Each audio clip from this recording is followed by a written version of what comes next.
रोमल Shah horror YT channel पर आप सभी का स्वागत है।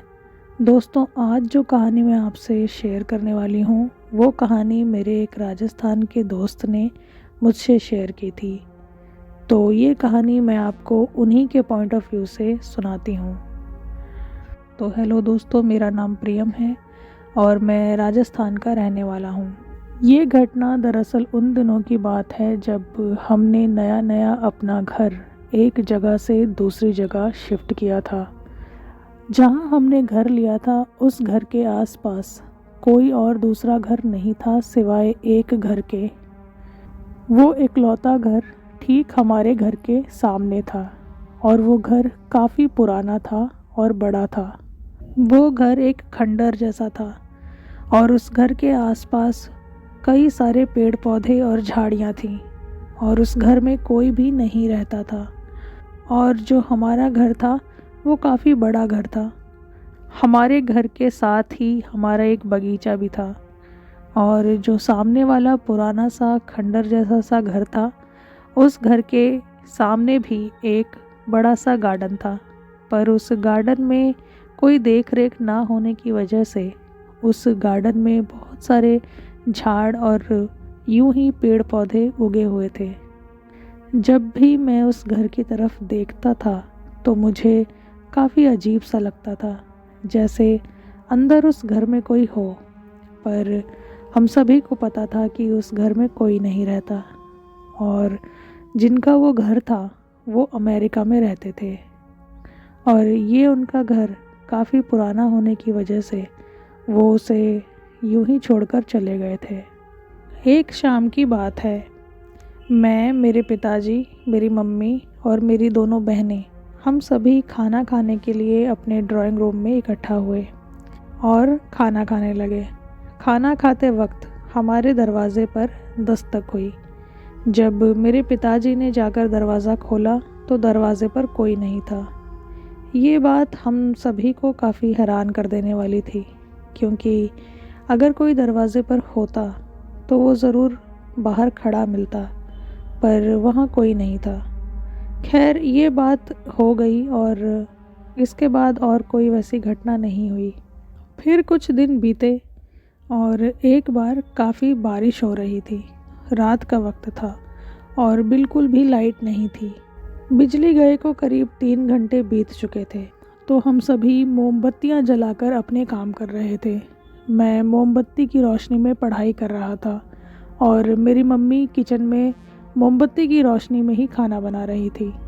उस वक्त बिजली काफ़ी जाया करती थी और ये काफ़ी नॉर्मल बात थी कि हम लोग मोमबत्तियां जलाकर ही शाम को अपना काम करें। तो इसी तरह से सब कुछ चल रहा था कि अचानक जहाँ मैं बैठ के पढ़ रहा था, मेरी खिड़की के एकदम सामने मुझे ऐसा लगा कि बाहर से कोई मोमबत्ती लेके गुज़रा हो।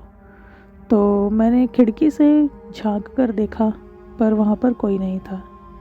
ये दूसरी घटना थी जो कि थोड़ी सी हैरान करने वाली थी और ये बात मैंने अपने मम्मी से शेयर की। तो मेरी मम्मी ने कहा कि हो सकता है बाहर से कोई हाथ में मोमबत्ती लेकर गुज़र रहा हो, तो इसमें कोई हैरान होने की बात नहीं है। हो सकता है कि वो आदमी जो बाहर मोमबत्ती लेकर चल रहा था वो आगे गुज़र गया हो। तो उस बात को भी हमने यूं ही जाने दिया। कुछ और दिन बीते। इसी तरह से हम अपने डिनर टेबल पर शाम का खाना खा रहे थे। उसी वक्त आसमान में काफ़ी ज़ोर से बादल गरजने लगे और ठीक उसी वक्त बिजली चली गई। और ठीक उसी वक्त ही किसी ने हमारी घंटी बजाई, यानी कि डोरबेल बजाई। तो हम सभी चकित हो गए कि बिजली नहीं है पर हमारी डोरबेल कैसे बज सकती है। ना ही हमारे पास कोई इन्वर्टर था उस वक्त, इसलिए ये बात बहुत ज़्यादा हैरान करने वाली थी। मेरे पापा और मैं हाथ में एक बैट लेकर बाहर दरवाज़ा खोलने के लिए गए। जब हम दोनों ने दरवाज़ा खोलकर देखा तो वहाँ पर एक काफ़ी बूढ़ी औरत खड़ी थी जो कि बिल्कुल बारिश में भीग गई थी। तो हमने उससे पूछा कि क्या बात है। उसने हमको कोई जवाब नहीं दिया और सिर्फ खड़ी रही। मेरे पापा ने उससे कहा कि माँ जी, अगर आपको कोई तकलीफ़ है या परेशानी है तो आप बताइए, हम आपकी क्या मदद कर सकते हैं।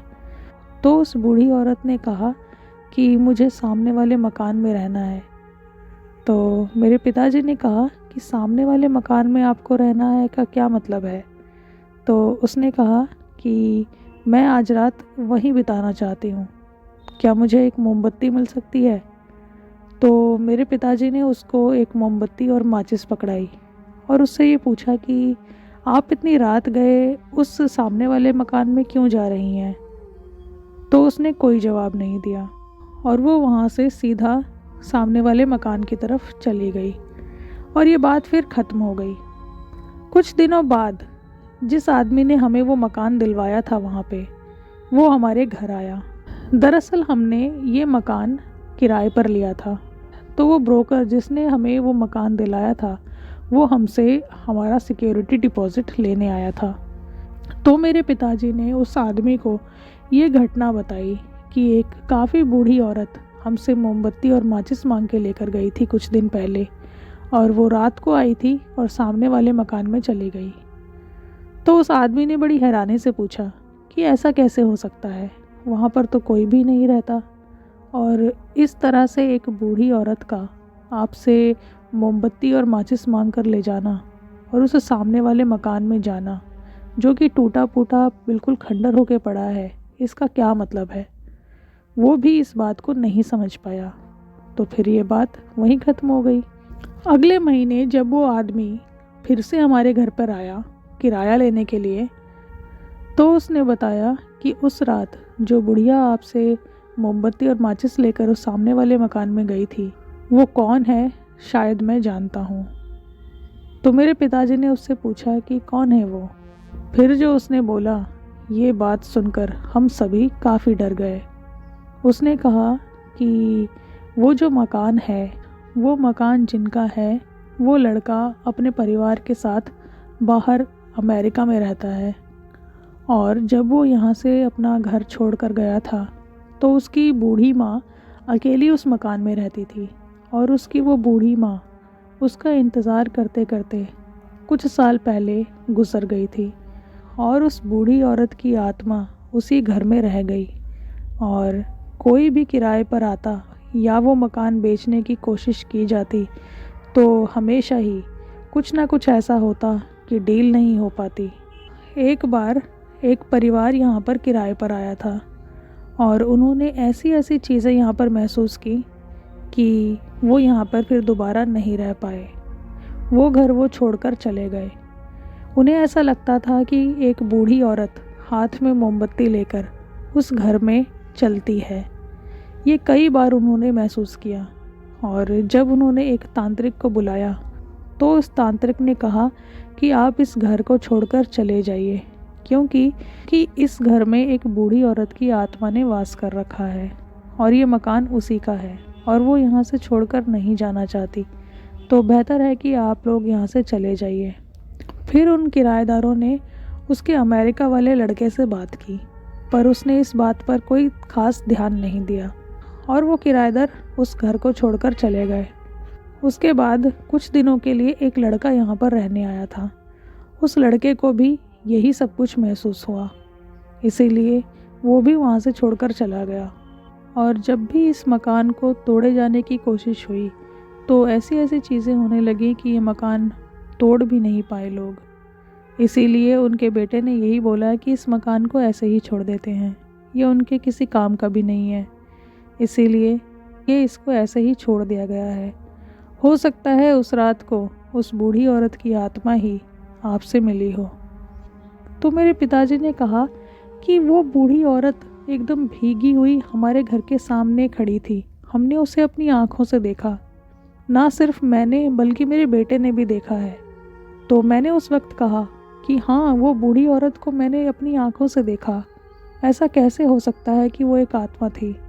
तब उस ब्रोकर ने बोला कि ज़रूरी नहीं है कि आत्माएं सिर्फ परछाई के रूप में हमें दिखाई दें, कभी कभी बिल्कुल साफ साफ वो एक इंसान की शक्ल लेकर भी हमारे सामने आ सकते हैं। और उस ब्रोकर ने कहा कि आप अपने दरवाजे पर एक मोटी सी लोहे की कील गाड़ दीजिए ताकि वो इस घर से दूर रहे, और अगर वो उस घर में रहती है तो उसको वहीं पर रहने दीजिए।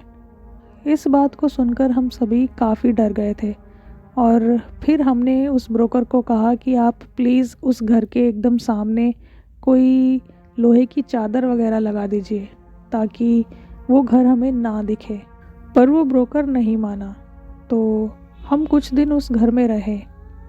हम अपने उस किराए के मकान में करीब 6 महीने रहे, लेकिन उस 6 महीने के दौरान हमने कई बार अजीब अजीब चीज़ें महसूस की और इसीलिए हमने वो घर खाली कर दिया और कहीं और शिफ्ट हो गए। आज भी जब वो बारिश की रात वाली बात हमें याद आती है तो हम बिल्कुल यकीन नहीं कर पाते कि हमने उस रात जिस बूढ़ी औरत को देखा था वो एक आत्मा थी। तो दोस्तों, ये थी कहानी जो कि मुझे प्रियम ने सुनाई थी। आशा करती हूँ कि आपको ये कहानी अच्छी लगी होगी। मिलते हैं किसी और कहानी में, तब तक के लिए अपना खूब ध्यान रखिएगा। जय माता दी।